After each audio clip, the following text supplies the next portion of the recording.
Hello, friends. You're watching The Night Watchman, where every day you'll hear a brand new horror story that will send chills down your spine. But to keep bringing you these terrifying tales, we need your love and support.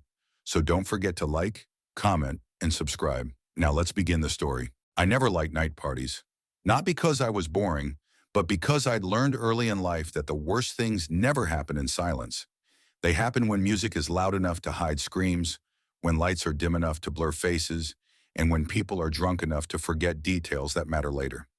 Still, on the night of October 18th, I accepted an invitation I should have deleted. The invite came from Evan Cole, a name I hadn't heard in almost 8 years. We went to the same high school in Mapleton, Colorado, a quiet town tucked between forests and old mining roads. Evan had been the golden boy back then, rich parents, charming smile, the kind of guy teachers trusted and girls followed. And then one night senior year, 3 students vanished after a house party. The case went cold. No arrests, no bodies. Evan moved away 2 weeks later. So when his name popped up on my phone that night, my stomach tightened. Big reunion party, old faces, one night only. Location: Blackwood Estate, outside Aspen time, 10 p.m. I stared at the message for a long time. I should have ignored it. Instead, I replied, "I'll come.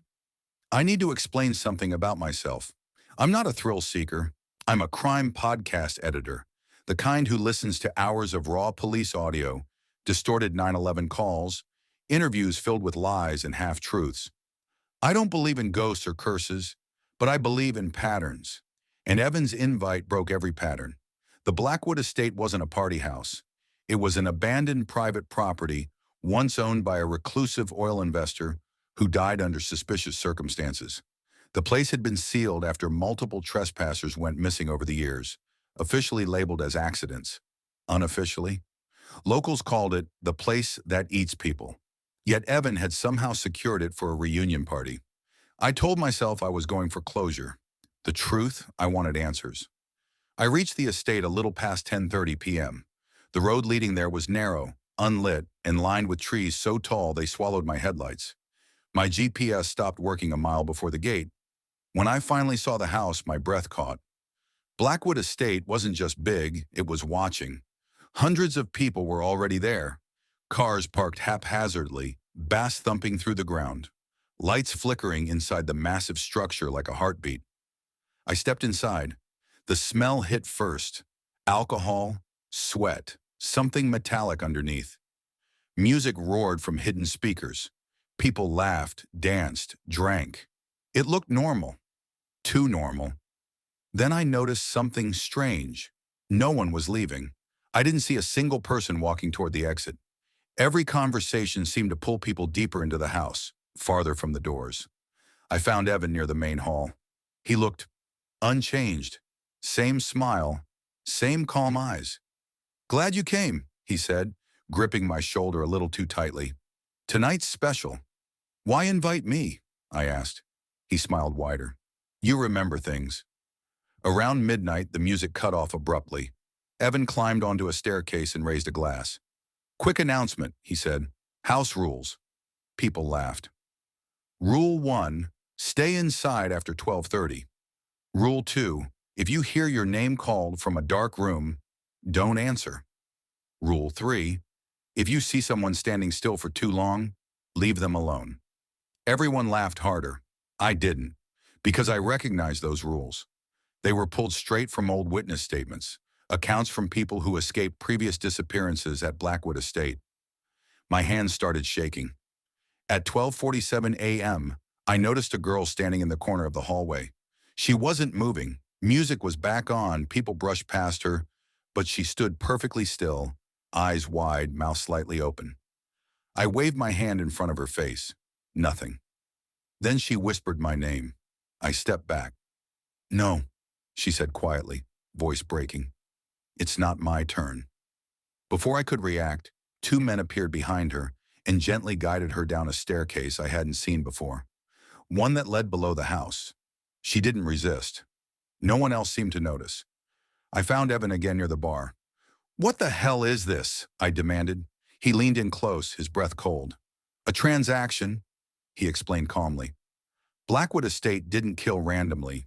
It fed on memory. People who carried guilt, secrets, unresolved trauma. Those were the ones it chose. Parties weren't celebrations. They were filters. Music distracted, alcohol softened resistance, rules prepared the mind. And Evan? Evan was the recruiter.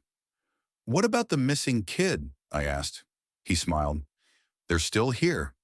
At 1:30 a.m., the power went out. Screams filled the house. Emergency lights flickered on, revealing hallways that didn't exist before. Longer, narrower, breathing. I tried to run for the exit. The door was gone. A voice whispered my name from the darkness. I didn't answer. Something brushed past me. Cold fingers, counting breaths. I realized then, the house was learning us. I followed the sound of crying. Bad choice. The basement wasn't a basement. It was a chamber filled with photographs. Thousands of them. Party guests from decades ago. Every smiling face crossed out in red. At the center were 3 familiar photos. The missing students from my high school. Alive. Aged. Watching. You remember us, one of them said. That's when I understood. The house didn't just feed on guilt. It fed on witnesses. People who remembered disappearances. People who carried unanswered questions. People like me. Evan found me there. You can leave, he said, but someone has to take your place. He handed me his phone. An invite draft was already typed. My name was removed. Someone else's was waiting. I ran. I don't remember how I got out. Only that dawn found me on the road, shoes missing, hands bleeding, phone buzzing with new notifications. News reports said the party ended in medical emergencies. No names released, no investigation. The estate was sealed again. 2 weeks later, I received another message. Thanks for understanding the rules. Attached was a photo. Me, standing still in a hallway, taken from behind. The timestamp was 3:14 a.m. I don't remember that moment, but sometimes late at night, when music plays from a neighbor's house, I feel the urge to stand very still and wait for my name to be called. Story 2, I never liked parties.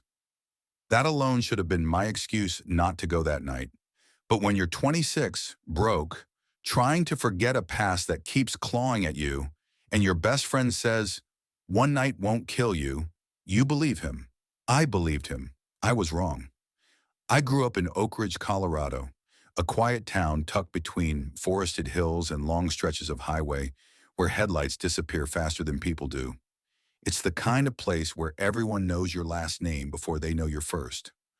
My father vanished when I was 12. No note, no body, no answers. Just his truck found abandoned near Pine Hollow Road. Keys still in the ignition. Driver's door wide open like he'd stepped out for a second and never came back. Since then, Oak Ridge had felt unfinished. I left town at 18 and swore I'd never come back. But life has a cruel sense of humor. A failed job in Denver, rent I couldn't afford, and my mother's failing health dragged me right back into the place I tried so hard to forget. That's when Evan Miller called me. Bro, he said, excitement buzzing through the phone. We're throwing a party, real one. Old money vibes. You have to come. I laughed. You hate parties. Not this one, he said. It's at the Hawthorne Estate. I froze. Everyone in Oak Ridge knew the Hawthorne Estate. The Hawthorne Estate sat on the edge of town, just beyond the tree line. Built in the 1950s by a wealthy businessman named Charles Hawthorne, it was massive. 3 floors, a ballroom, guest wings, and an underground cellar no one talked about. The Hawthorne family died in a fire in 1998. Official story, electrical fault. Unofficial story, screaming heard for hours before the fire department arrived, and no bodies found in the basement. The house had been abandoned ever since. People don't go there, I said. That's the point, Evan replied. One night, music, drinks, just let go for once. Against my better judgment, I agreed. The night of the party, the sky hung low and heavy, clouds swallowing the moon. I drove up Pine Hollow Road, the same road where my father vanished. The headlights flickered once. I told myself it was nothing. The Hawthorne estate loomed ahead, like a shadow that didn't belong to the night. Cars lined the gravel drive. Music thumped through the walls, bass vibrating through my chest before I even stepped out. Inside, the house was alive. Colored lights, laughter, red cups, the smell of alcohol and old wood. For a moment, I almost forgot where I was. Almost. People filled rooms that had been empty for decades. Someone danced in the ballroom beneath a chandelier coated in dust. Others explored upstairs, laughing as if this were just another Airbnb. But something felt off. No mirrors reflected properly, no clocks worked, and every hallway felt longer than it should have been. I found Evan near the kitchen. "You made it," he shouted. "Something's wrong here," I said. He laughed. "Relax. You're letting ghost stories get to you." That's when I noticed a door behind him, a basement door. It was open. Around midnight, the music cut out. Just stopped. The silence was so sudden it felt physical. Someone joked about blown speakers. Another laughed nervously. Then we heard it. Footsteps. Slow. Heavy. Coming from beneath the house. "Who's down there?" someone called. No answer. A cold draft crawled up my spine. Then a voice echoed through the halls. Low. Calm. Familiar. "Why did you all come back?" My blood ran cold. I knew that voice. It was my father's voice. I hadn't heard it in 14 years. People laughed at first until they saw my face. "That's not funny," I whispered. The lights flickered. Then the doors slammed shut. All of them. Phones lost signal. Windows wouldn't break. And the house locked us inside. Panic spread fast. Someone tried the front door again and again until his hands bled. Another ran upstairs screaming. Then we heard screaming from above. One scream. Then silence. The voice returned. "Parties used to happen here too," it said. "They never ended well." I followed the sound toward the basement. I don't know why. Maybe I needed answers. Maybe I needed him. The basement smelled like damp earth and old smoke. Candles lined the walls, freshly lit. In the center stood a man, my father, or something wearing his face. He looked older, thinner. His eyes were hollow like tunnels with no end. "You left me here," he said. "I was a kid," I cried. "You disappeared." He smiled. "No," he said softly. "I stayed. The house doesn't let people leave once they're chosen." Behind him, shadows moved. Dozens of them. The Hawthorns. Missing townspeople. People who'd never been found. All watching. All waiting. "You brought them back," he said. "Now the house is hungry again." I begged. I screamed. I promised everything. He stepped closer. "You can leave," he said, "but only if you take my place." I understood then. This wasn't a haunting. It was a cycle. I don't remember how I escaped. Only waking up on Pine Hollow Road at sunrise, covered in dirt and blood that wasn't mine. The Hawthorne estate was gone, burned to ash. The police said the party never happened. No missing persons, no records, no Evan. But sometimes at night my phone rings. No caller ID, and a familiar voice whispers, "You can't leave forever." I never go to parties now, and I never drive past Pine Hollow Road after dark. Because some nights, I swear the house is still there, waiting. Story 3. I still don't talk about that night unless I have to. Even now, years later, whenever someone mentions a night party or an isolated house, my chest tightens the same way it did back then, like my body remembers before my mind does. This is what happened. I was 26 when my friend Ryan Caldwell invited me to a party in Black Ridge Hills, Colorado. Black Ridge Hills wasn't a city you passed through. You had to mean to go there. Thick forests, winding roads, barely any cell service, and houses spread so far apart you could scream without anyone hearing you. Ryan called it a reset weekend. "Just one night," he said over the phone. "Music, drinks, people from Denver, no rules." I hesitated. I'd just moved to Colorado after my father's death, still sleeping with the lights on some nights. But loneliness makes you agree to things you normally wouldn't. So I said yes. The house belonged to Ethan Mercer, a quiet guy Ryan knew from college. According to Ryan, Ethan had inherited it after his parents died in a fire. That house is massive, Ryan told me. Like too big for one guy. That should have been my first warning. We arrived just after 9:40 p.m. The house stood at the end of a gravel road, surrounded by trees so tall they blocked out the moon. No neighbors, no streetlights. Just darkness and the faint glow of warm yellow windows. Music thumped from inside. As I stepped out of the car, something felt wrong, not scary, just off, like the air was heavier around the house. Ryan slapped my shoulder. Relax, man. Tonight we forget everything. I wish I hadn't listened. Inside, the party was already alive. Red cups, loud laughter, music vibrating the floors. Around 25 people, mostly strangers. Ethan stood near the staircase watching everyone. He was tall, thin, with dark circles under his eyes that looked permanent. When I introduced myself, he shook my hand a second too long. You're staying the night, he said. It wasn't a question. By 11:30 p.m., the house felt crowded in a way that didn't make sense. Rooms seemed smaller, hallways longer. At one point, I tried to find the bathroom and ended up opening a door that led to a staircase going down, even though Ryan swore the house had no basement. I closed the door. When I turned back, the hallway behind me looked different. The wallpaper pattern had changed. I laughed it off. People were drinking. People were dancing. So was I. But every time the music stopped for even a second, I could swear I heard something else underneath it. Breathing. Around 12:15 a.m., I noticed something disturbing. No one had left. Not one person. No Ubers arriving. No goodbyes. No one stepping outside to smoke. When I asked a girl named Megan, she frowned. I tried to call a ride earlier. No signal. I checked my phone. No signal.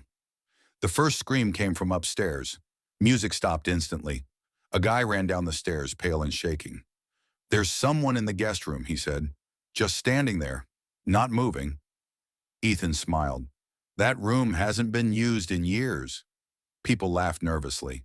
Someone suggested a prank. But then another scream, closer this time. This one didn't stop.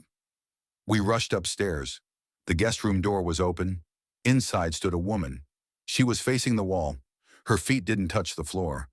When she turned around, her face was burned so badly I couldn't tell where her eyes were. She opened her mouth and spoke my name.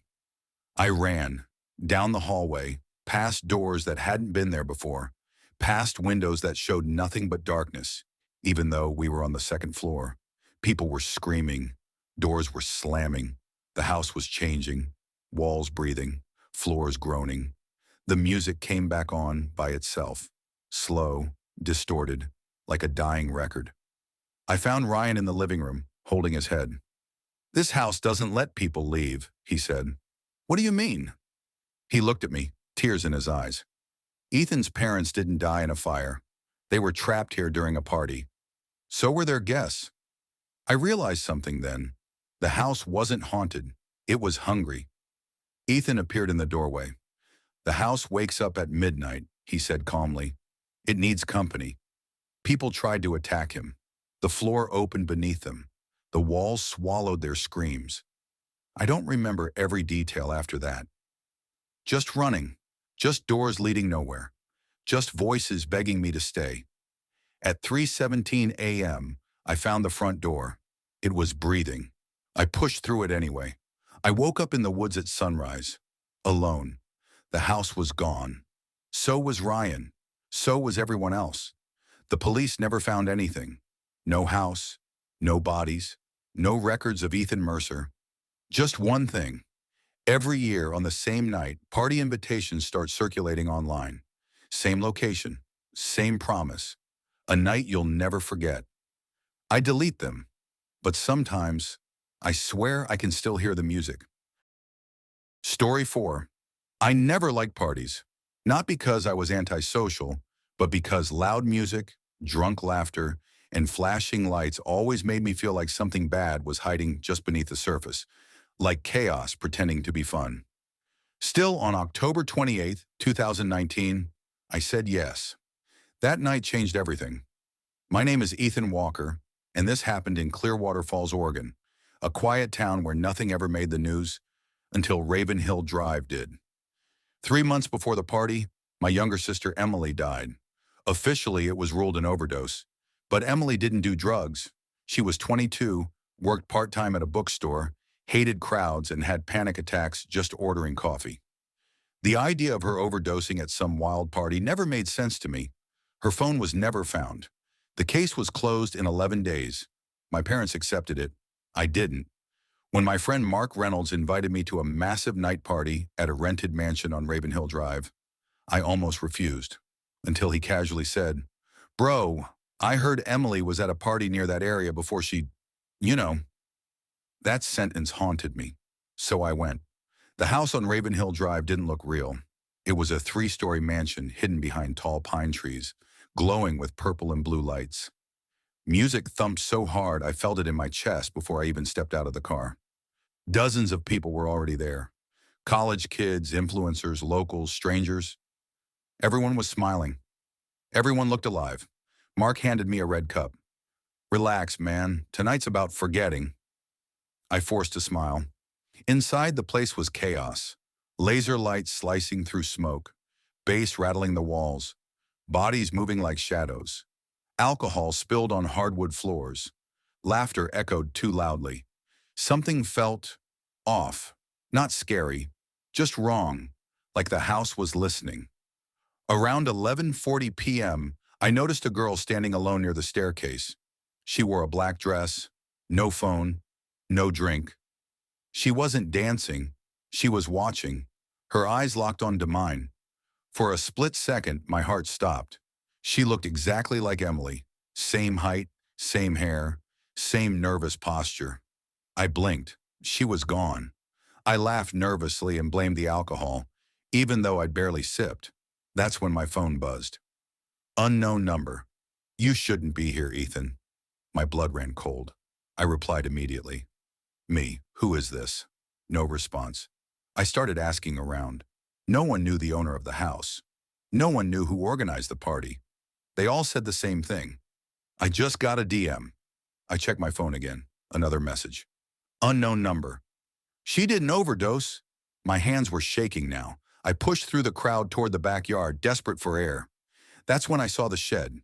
Old, wooden, locked. A memory slammed into me.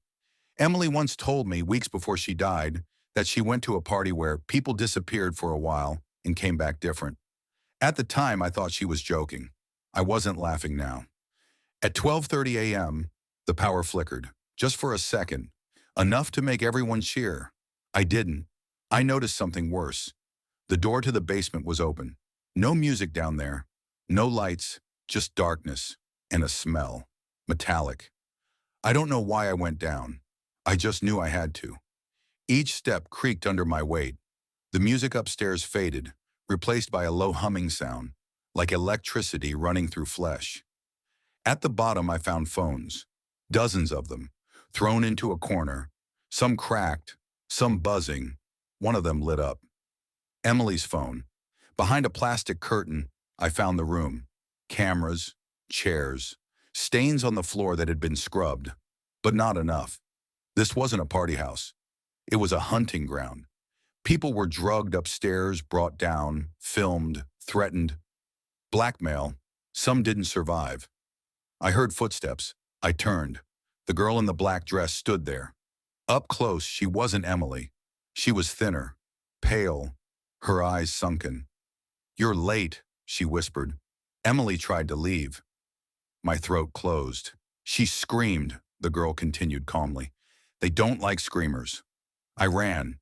The music stopped upstairs. Screams replaced it. Real ones. Lights went out completely. People panicked, pushing, falling, crying. I burst through the front door just as police sirens filled the night. Someone had called them. I never found out who. They arrested 5 people. They called it a trafficking ring. They never found all the bodies. 2 weeks later, I received Emily's phone in the mail. No return address. One unread message played automatically. Emily's voice. Crying. Then silence. That night, my phone buzzed again. Unknown number. "You got out. Others didn't." I moved away from Clearwater Falls. But sometimes, late at night, when music drifts from a distant party, I swear I hear my sister calling my name, and I never answer. Story 5, I never liked parties. Not because I was antisocial, but because parties always reminded me of the one thing I tried hardest to forget. What happened to my brother, Evan? 3 years earlier, Evan disappeared after a late-night house party in Northern California. No body, no witnesses, just his abandoned car parked crookedly on a dirt road near Lake Arrowhead. The driver's door open, keys still inside. The police called it a voluntary disappearance. I called it a lie. So when I received an invitation to a private night party in Crestwood Hills, California, I should have deleted it. Instead, I packed an overnight bag and drove 3 hours into the hills. Because the address on the invitation, 1189 Hollow Ridge Drive, was the same address listed in Evan's final phone location. The message came through Instagram from an account with no profile photo. You're invited. Tonight, 10:30 p.m. Dress code, black, phones discouraged. Attached was a digital flyer, minimalist, elegant, unsettling. A black background with silver lettering. One night only, no photos, no recordings. Everyone leaves changed. At the bottom in smaller text, some people never leave. That line made my stomach tighten. Evan loved exclusive parties, underground events, invite-only gatherings where normal rules didn't apply. The night he vanished, he texted me, "If I don't come back tonight, don't trust what anyone tells you." I stared at that message every day for 3 years, and now this invitation had found me. Hollow Ridge Drive wasn't a real neighborhood. It was a winding private road cutting through thick pine forest. No streetlights, no nearby homes. GPS signal dropped halfway up the hill. At 10:17 p.m., I reached the gate. It opened by itself.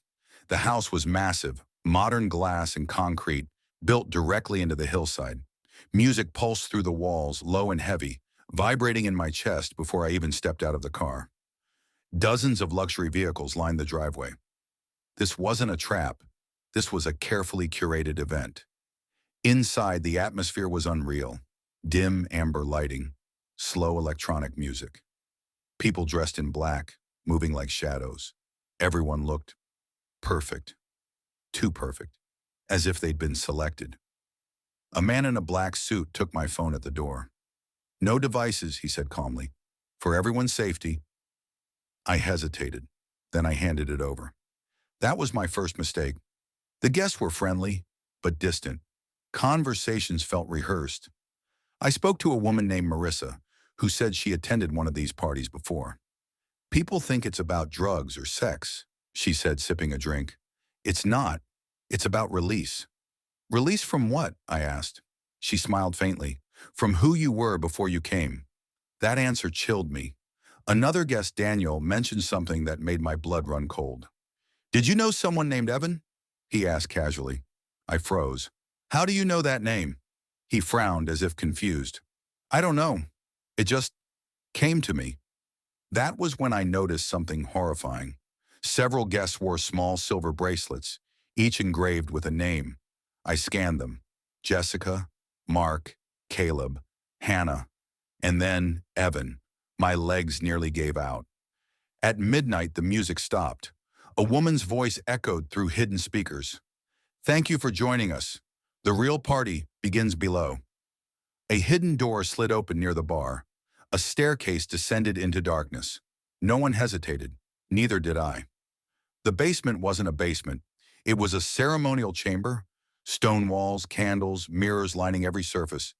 The air smelled like iron and incense. In the center stood a circular platform, and carved into the stone floor were hundreds of names. Some scratched, some engraved, some burned. I found Evan's name. Fresh. A man stepped forward. The host. Tall, calm, empty eyes. "Tonight," he said, "we remember those who chose to stay." My heart pounded. "Stay where?" I demanded. He looked directly at me. "Between moments." The mirrors flickered, and suddenly they weren't reflecting us. They were showing other parties, other nights, other people. I saw Evan, alive, standing where I stood now, begging someone off screen. "I don't want this," he said, but no one listened. The host spoke again. Every party requires balance. Those who leave, leave something behind. The mirrors showed people screaming, fading, becoming memories. That's when I understood. The guests weren't just attendees. Some were replacements. And the bracelets, they belonged to people who never left. The host approached me. "You came looking for him," he said. "You can have him back." My breath caught. "How?" "You stay. He goes." The mirrors showed Evan again. Older, tired, but alive. He looked directly at me and shook his head. "No," he mouthed. The room began to tremble. Candles flickered violently. "You don't get to refuse," the host said coldly. But something changed. The mirrors cracked. A scream echoed, not from the guests, but from the house itself. I realized the truth too late. The house needed consent, and Evan had never given it. Neither would I. I ran. People screamed as the walls shifted, collapsing hallways that hadn't existed before. The house was feeding, trying to trap replacements. I burst through the front doors just as the structure groaned behind me. The house folded inward like it was breathing its last. I didn't stop running until dawn. They never found the house. The road doesn't exist anymore. But sometimes, late at night, I receive invitations. Different cities, different names, same message. One night only. And every time, I see a new bracelet with a familiar name. Story 6, I still keep the invitation folded inside my wallet. Not because I want to remember that night, but because I'm afraid of what will happen if I throw it away. The card is black, thick, almost rubbery to the touch. No logo, no return address. Just my name printed in clean white letters. Ethan Cole, Saturday. 10 p.m., Redwood Hills Estate dress code. White. That was it. No phone number. No explanation. I should have known better. 5 years ago, my life stopped at 2:17 a.m. on Interstate 84 outside Portland, Oregon. That's the exact time the police report says my younger sister Lila was pronounced dead. She had gone to a private party thrown by rich college kids. Something exclusive. Invite only.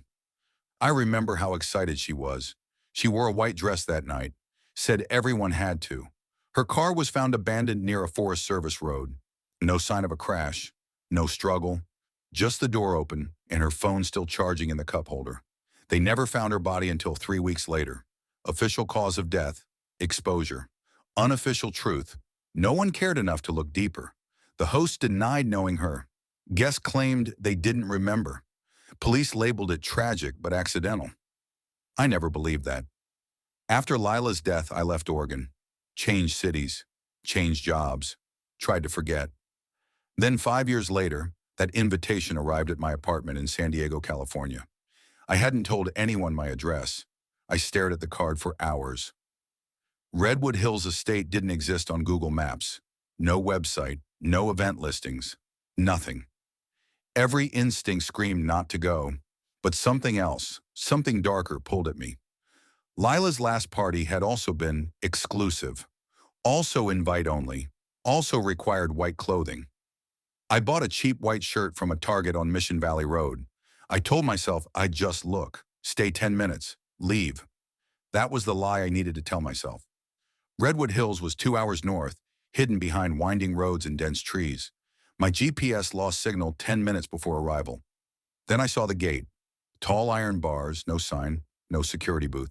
The gate opened on its own.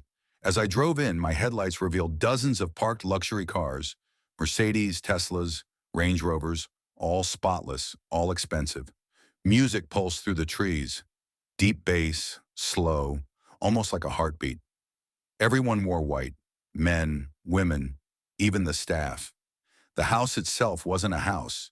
It was a mansion carved into the hillside, all glass and stone, glowing softly under hanging lights. I felt like I'd stepped into another world, or a trap. Inside, everything felt wrong in subtle ways. People laughed a second too late. Smiles lingered too long. Conversations ended the moment I approached. A bartender handed me a drink without asking. "Welcome back," he said. "I've never been here," I replied. He just smiled. That's when I noticed something chilling. No one was using their phones. No selfies. No texting. No calls. I checked mine. No signal. No Wi-Fi. That's when I heard my sister's name. "Lila looked just like you," a woman whispered as she passed me.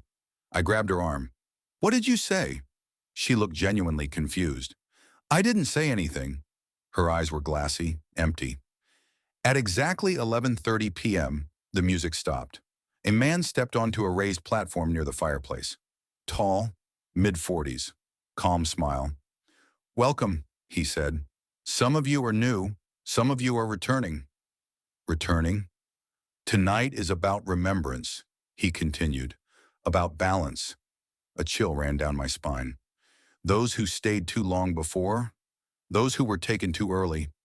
Tonight, we correct that. The doors locked. I heard it. The heavy metallic thud echoed through the room. People didn't panic. They applauded. That's when I saw it, mounted on the wall behind the host, a photo display. Missing persons, dozens of them. And right in the center, Lila Cole. I backed away, heart racing. A man grabbed my shoulder. "You're not supposed to see that yet." "Where is she?" I screamed. "What did you do to her?" The host approached slowly. "We don't kill," he said gently. "We invite." I tried to run. The floor beneath me shifted. A hidden door opened, and I fell. The basement smelled like damp earth and cold stone. Rows of beds lined the walls. People lay on them, breathing, alive, but unmoving. Sedated. A woman in white walked beside me. "They stay until someone replaces them." My stomach dropped. "You mean?" "Yes," she smiled. "Every invitation fills a vacancy." I saw Lila's necklace on a table nearby. That's when I understood. She hadn't died. She had been stored. The host knelt beside me. "You can leave," he said, "but someone must take your place." A screen turned on. It showed my apartment. My best friend Mark sitting on my couch, holding the same black invitation. "You invited him," I whispered. "You gave us his address," the host replied calmly. "When you RSVP'd by coming." I screamed. I begged. The host's voice never changed. "Balance." When the lights flickered, I acted. I grabbed a metal tray and smashed it into the woman's face. Alarm screamed. People finally panicked. I ran. Through halls, upstairs, out a service door. I didn't stop running until sunrise. The mansion was gone when police arrived. No gate, no road, just forest. Mark disappeared that night. So did the invitation in my wallet. Until yesterday. When I opened my mail, inside was a black card. New name. Mark Jensen. Saturday or 10 p.m. Dress code white and below it. Handwritten for the first time. "You still owe us one." Story 7. I never liked parties. Not after what happened to my sister, and definitely not after what I'd seen people turn into after midnight. But when Ryan called me after 3 years of silence, asking me to come to a night party in the hills outside Ashwood, Colorado, I said yes before my brain could remind me why I shouldn't. Ryan and I had been inseparable once. College roommates, brothers in everything except blood. Then October 17th, 2019 happened. My sister Emily Carter vanished after attending a private house party near the Clearwater Ridge area. No forced entry, no witnesses, no body. The police ruled it an unfortunate disappearance. Ryan stopped returning my calls 2 weeks later. And now, out of nowhere, he was inviting me to a party at a rented house in the same hills. "Just one night," he said over the phone, his voice oddly flat. "It'll help you move on." That should have been my first warning. The GPS lost signal 20 minutes after I left the main highway. Pine trees closed in around the narrow road, their branches scraping the sides of my car like fingernails. The sun had fully set, and the only light came from my headlights and the occasional reflection of animal eyes deeper in the woods. The address Ryan sent led to 1127 Hollow Creek Road, a place I didn't recognize, even though I'd driven these hills hundreds of times before Emily disappeared. Music echoed faintly through the trees long before the house came into view. Low bass, slow, almost like a heartbeat. The house itself was massive. 3 stories, dark wood siding, huge glass windows glowing amber from inside. Too big for a rental, too quiet around the edges. There were at least 15 cars parked haphazardly along the gravel driveway. No laughter outside, no shouting, just music. I sat in my car for a full minute before stepping out. I still wish I'd driven away. The door was unlocked. Warm air rushed over me, thick with alcohol, sweat, and something metallic I couldn't immediately place. The music was louder inside, but the conversations were strangely muted, like everyone was talking just a little too softly. Ryan spotted me from across the living room. He looked different, thinner, pale. His smile didn't reach his eyes. "You came," he said, hugging me tightly. Too tightly. "I almost didn't," I replied. "Good thing you did." That sentence would haunt me later. The guests were a mix of people in their 20s and 30s. Some looked familiar, faces from college, old friends of friends.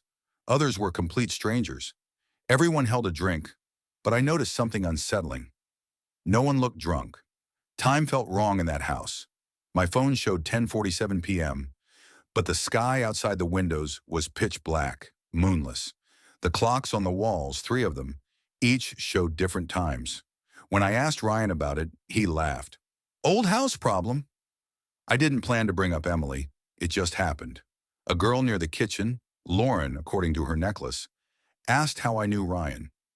When I mentioned my sister, her smile faded instantly. "You shouldn't talk about her here," she whispered. "Why not?" She glanced around, lowering her voice further. "Because she never really left." Before I could ask what that meant, Ryan appeared between us, placing a hand on Lauren's shoulder. "Kitchen's closed," he said calmly. Lauren's face went blank, and she walked away without another word. My stomach twisted. That metallic smell grew stronger the longer I stayed. I realized, with a sick jolt, that it smelled like blood. At exactly 12 a.m., the music stopped. Every conversation died with it. Ryan climbed the stairs and stood on the balcony overlooking the living room. "Thank you all for coming back," he said. "Back? This house gave us something once.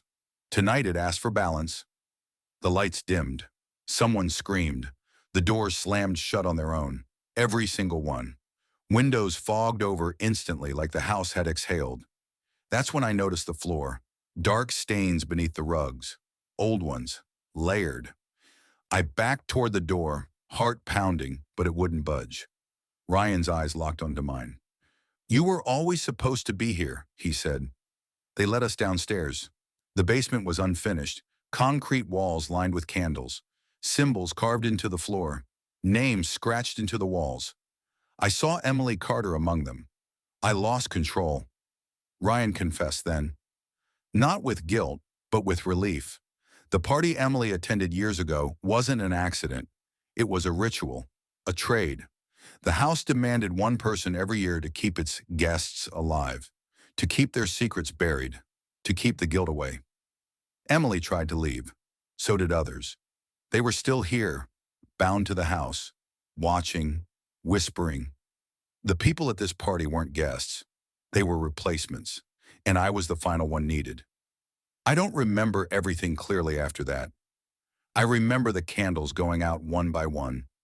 I remember hearing Emily's voice telling me to run. I remember the house screaming. I woke up on Hollow Creek Road at dawn, covered in dirt and blood that wasn't mine. The house was gone.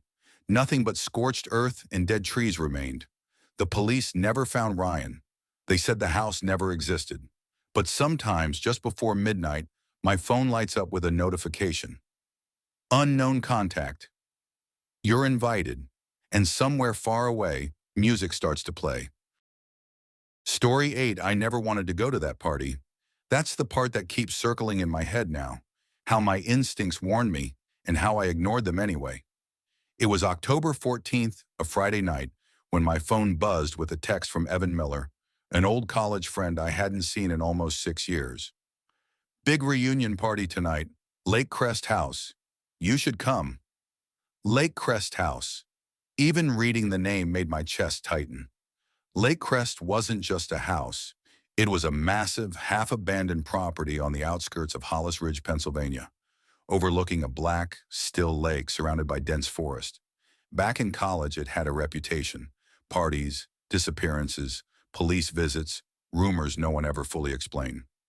I typed back, didn't Lake Crest get shut down? Three dots appeared, then vanished, then appeared again. New owners, one night only. Trust me. I stared at the message longer than I should have. The truth was, my life had become painfully quiet. Since my divorce 2 years earlier, nights felt endless. Silence pressed in like a weight. Maybe that's why I grabbed my jacket and keys instead of listening to the knot in my stomach. That decision ruined everything. Lake Crest House sat 20 miles outside town. The GPS lost signal halfway there, forcing me to rely on memory and old road signs. The forest thickened as I drove. Cell service dropped completely. Fog rolled in low and heavy, clinging to the road like smoke. At 10:47 p.m., I crossed a rusted iron gate hanging open on one hinge. A wooden sign read, Lake Crest, private property. Someone had scratched something beneath it. Don't stay past 2. I laughed under my breath, assuming it was a joke, some leftover prank from college days. I wouldn't be laughing later. Lake Crest House loomed ahead, 3 stories tall, lights blazing in every window. Music thumped through the walls, deep bass vibrating the ground beneath my feet.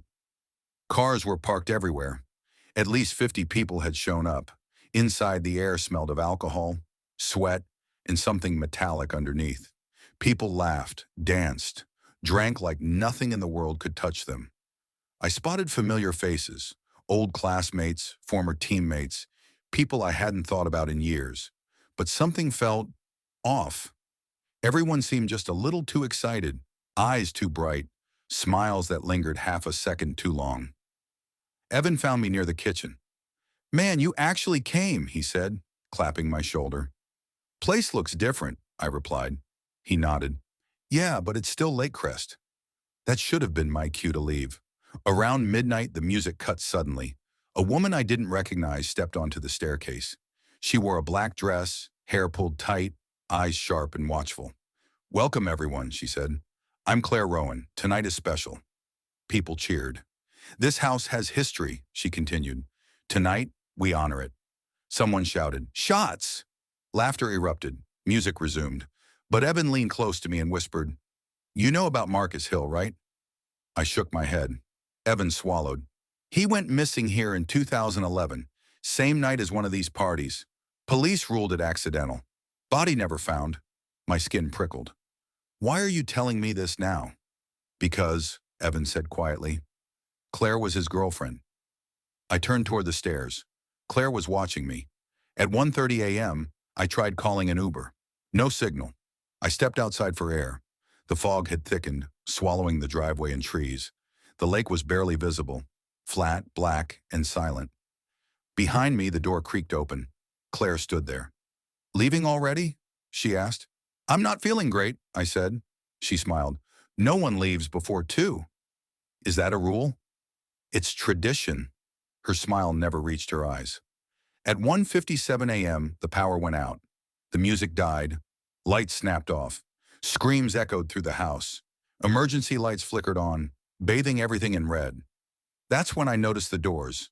Every exit, locked. People panicked. Phones didn't work. Windows wouldn't open. A voice boomed through hidden speakers. This party ends the same way it began. Claire's voice. We lost someone here, she continued. Tonight, the house chooses again. The floor beneath us shifted. A section collapsed near the living room, revealing a dark stairwell descending underground. And from below came a smell. Decay. Evan grabbed my arm. We have to run. But Claire appeared at the top of the stairs. Marcus Hill's jacket hung from her shoulders. You all danced over his grave, she said calmly.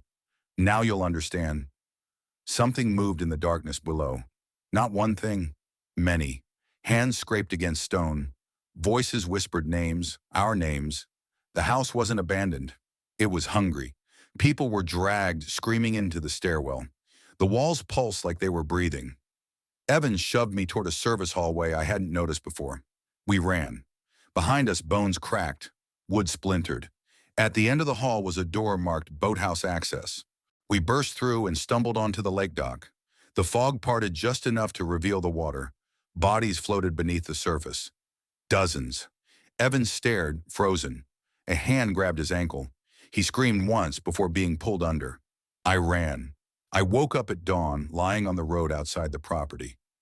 Police found me hours later. Lake Crest House was gone. No fire, no ruins. Just trees and an empty clearing. They said there had never been a party. Evan Miller? No record. Marcus Hill? Still missing. But sometimes, late at night, my phone buzzes. Unknown number. Next party is soon. And every time, the message is sent from Lake Crest. Story 9, I still have the wristband. It's neon green, cheap plastic, with black markers smudged across it.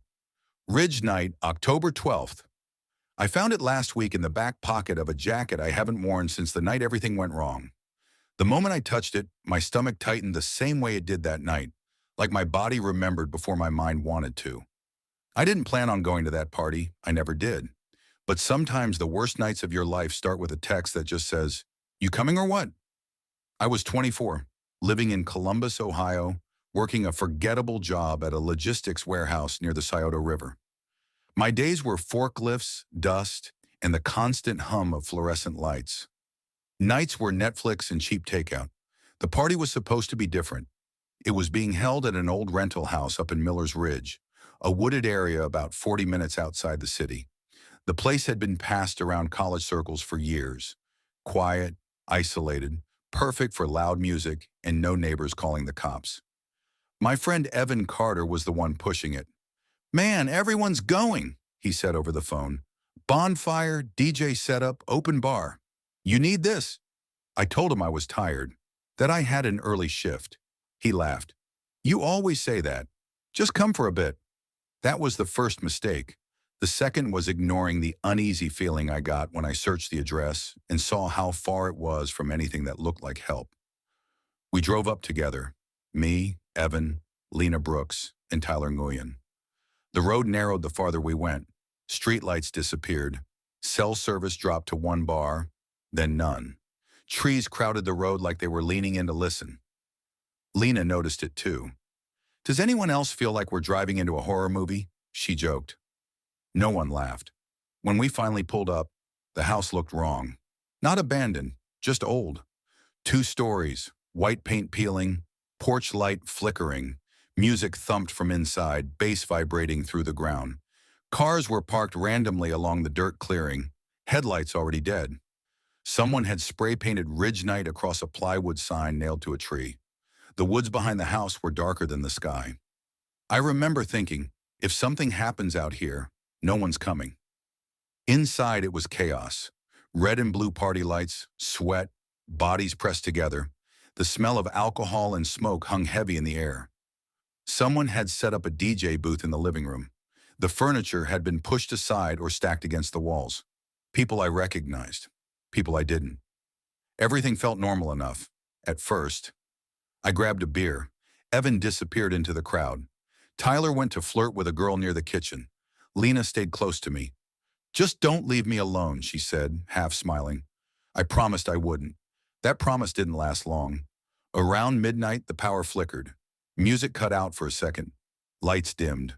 A collective groan rolled through the house. Then everything snapped back on. People cheered. But I noticed something strange. The front door, the one we came through, was shut now, and someone had slid a heavy wooden beam into place across it. I asked a guy standing nearby what that was about. "Oh, they always do that," he said casually. "Cops came once. Keeps people from panicking." That didn't make me feel better. An hour later, the bonfire started outside. I stepped onto the back porch for air and realized how loud the woods were. Not with animals, but with nothing. No insects, no wind. Just silence. The fire lit up faces in shifting orange light. People laughed, drank, danced. Someone passed me a bottle I didn't ask for. That's when I saw the basement door. It was behind the house, half hidden by shadows. Old metal. Rusted shut with a thick padlock. I asked a girl standing near it what was down there.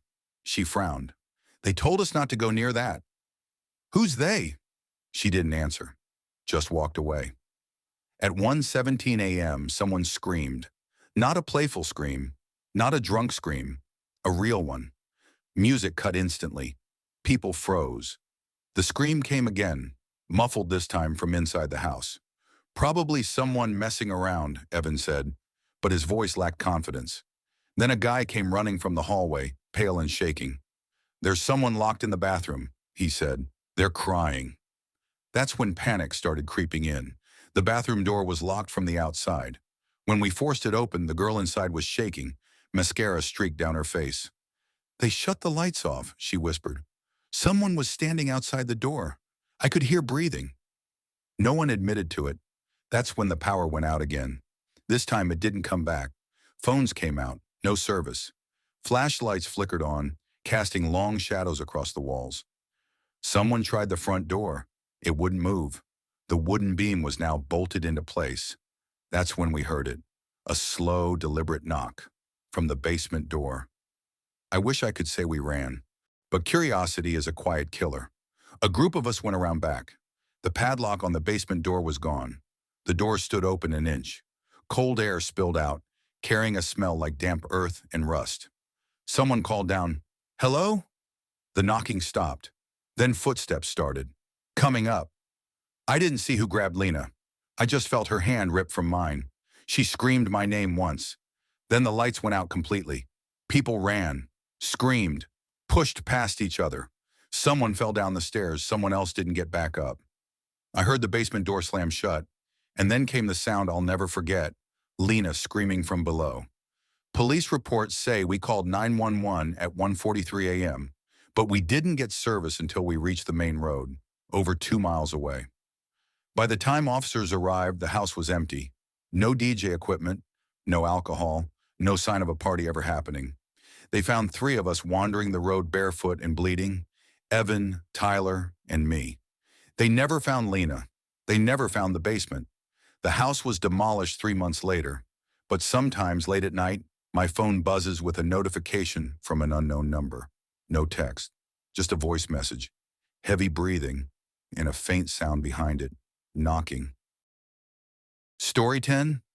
I still keep the invitation, not because I want to remember that night, but because throwing it away feels wrong, like I'd be erasing proof that it really happened. It was a thick black card, matte finish, my name handwritten in silver ink. Friday, 10 p.m., Cedar Ridge Estate, no phones, no +1s. At the bottom, a symbol I didn't recognize, a circle with a line through the center, almost like it had been scratched instead of drawn. At the time, I laughed it off. I shouldn't have. My name is Ethan Rowe, and I was 27 when everything went wrong. 3 months earlier, my younger sister Megan had died, or at least that's what the police report said. 1 car accident, no witnesses. Her phone was never recovered, but Megan hated driving at night, and she never ignored my calls. The last message I ever sent her still showed as delivered, never read. I was barely functioning, working days at a downtown Chicago marketing firm, drinking too much at night, pretending grief had an off switch. Then the invitation arrived. No return address, just slid under my apartment door. What bothered me most wasn't the secrecy, it was the location. Cedar Ridge Estate had been abandoned for years, and Megan had gone to a party there once. Cedar Ridge sat an hour outside the city, hidden behind tall pines and a rusted iron gate. It used to belong to Harold Whitmore, a tech investor who threw infamous underground parties in the early 2000s. Invite-only events where phones were confiscated and NDAs were signed. Then suddenly the party stopped. Whitmore vanished. The estate was condemned after a fire in the West Wing. No one talked about it anymore, except Megan. She once told me, "That place doesn't feel empty. It feels like it's waiting." I didn't tell anyone I was going. Something in me needed answers. The gate was open when I arrived. Cars lined the gravel drive, expensive ones. Teslas, BMWs, a vintage Mustang. Music pulsed through the trees, low and rhythmic, like a heartbeat. Inside the estate, everything looked restored. Crystal chandeliers, clean marble floors, candlelight instead of electricity. A woman in a black suit took my phone without a word and handed me a brass token engraved with the same symbol as the invitation. "Keep this on you at all times," she said. Her eyes lingered on me too long. The crowd was young, stylish, unnervingly calm. Everyone looked like they belonged, except me. The music never stopped, but it never got louder either. It stayed at the same tempo, same volume, looping endlessly. I tried conversations. Small talk died quickly. People answered questions without really answering. Then I noticed something worse. No one was drunk. Plenty of drinks. No slurred speech. No laughter that went too far. Just controlled enjoyment. Like they were performing happiness. I checked the time out of habit, then remembered I didn't have my phone. That's when I saw the hallway. A long corridor at the back of the estate, roped off with black velvet. Behind it, doors. Dozens of them, each with a silver nameplate. One read, Megan Rowe. My stomach dropped. I ripped the rope aside and pushed forward. A man grabbed my arm. "You're not ready for that," he said calmly. "I know that name," I snapped. "That's my sister." He didn't look surprised. He looked disappointed. "Some guests take longer to understand," he said. "But you were invited for a reason." I shook him off and ran. The door was unlocked. Inside was a bedroom. Too familiar. Megan's jacket hung over a chair. Her bracelet sat on the nightstand. And on the bed, dustless, preserved, was her phone. I picked it up. It turned on. No passcode. The last unsent message was to me. "Ethan, if you ever get invited, don't stay. They don't let you leave whole." The door slammed shut behind me. The walls changed. The room stretched. Screens lit up on all sides showing footage. Past parties. Different years, different people. All entering rooms like this one. Some crying, some screaming, some accepting. A voice spoke through hidden speakers. "Cedar Ridge is not a party," it said. "It's a filter." The screen showed Megan. Alive. Older. Tired. She was speaking to the camera. "They don't kill you," she said. "They erase the parts that don't belong." I watched as men in black suits led her down the hallway. Her doorplate changed. Her name faded, replaced by a symbol. My token grew hot in my palm. The voice returned. "You were chosen because you're empty enough," it said. "Grief creates space." The door opened again. The party outside continued as if nothing had happened. The man from earlier waited. "You can leave," he said, "but you'll forget why you came." He held up another token. "Or, you can stay," he continued, "and become someone who never hurts again." I thought of Megan, of how quiet she looked on those screens, of how peaceful everyone here seemed. I dropped the token. "I want my sister back." The man sighed. "No one ever asked the right question," he said. The floor gave way beneath me. I woke up on the roadside at dawn, alone. My car parked neatly nearby. No invitation, no token. Just a faint circular scar in my palm. The police never found Cedar Ridge Estate when I reported it. Satellite images show trees, nothing else.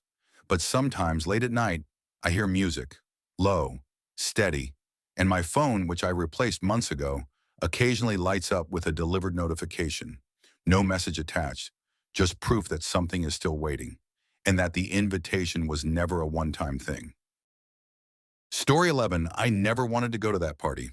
That's the truth I replay in my head every night, because everything that happened after could have been avoided if I had trusted that quiet voice inside me.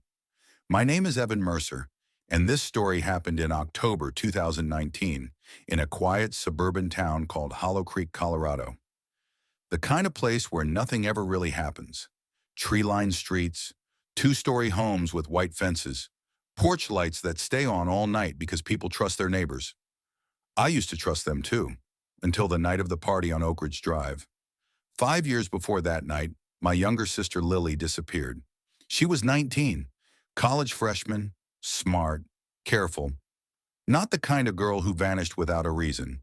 The police said she probably ran away. I knew better. The last text Lily ever sent me was short. Going to a party, back late. No address, no names. Just that. They never found her body. They never found her phone. And eventually, everyone moved on. Everyone except me.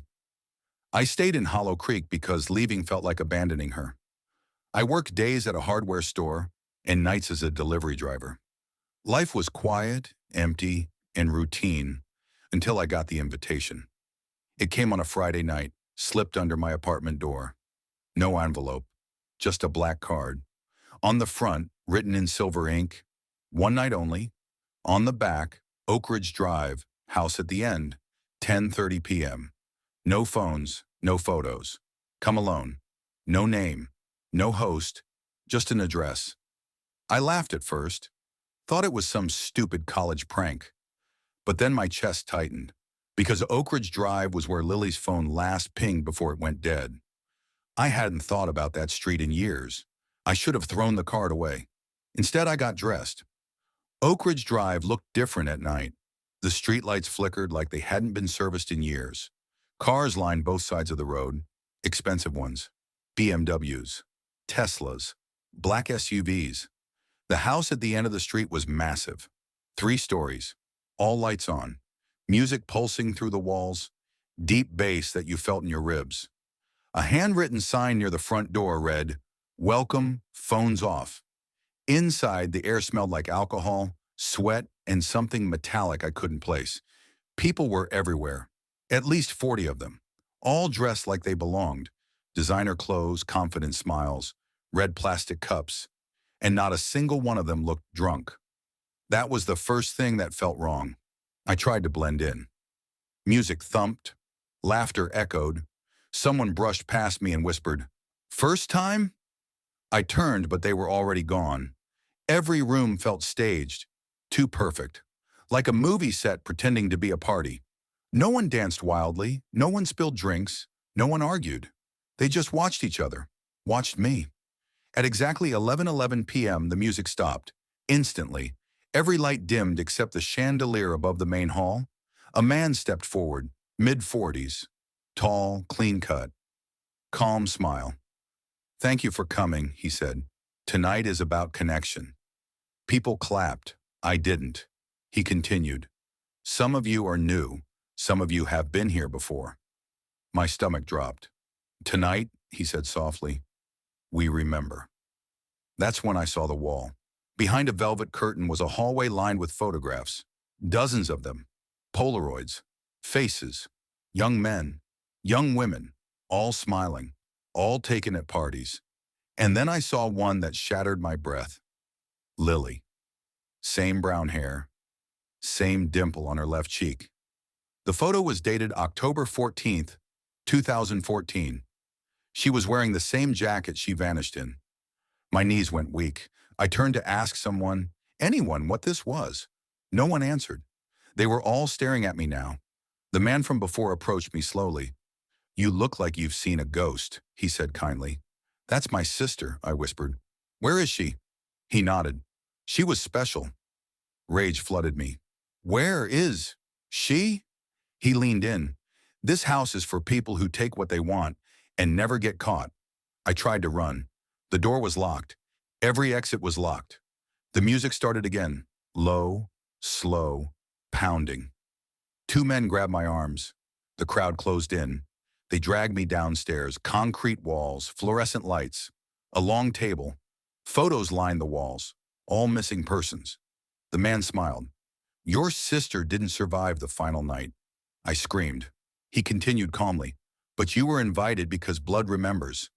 They wanted me to stay, to become part of the house, to host, to invite. I fought. I bit. I broke free when the fire alarm suddenly went off. Smoke filled the basement. People panicked. I ran. I burst out into the night, lungs burning, heart exploding. Behind me, the house went silent again. No sirens, no screams. By morning, Oak Ridge Drive was empty. No house, no cars, just a dead-end street with fresh asphalt. The police said no house ever existed there. But sometimes, late at night, I find a black card under my door, and written on it, in silver ink, "Welcome back."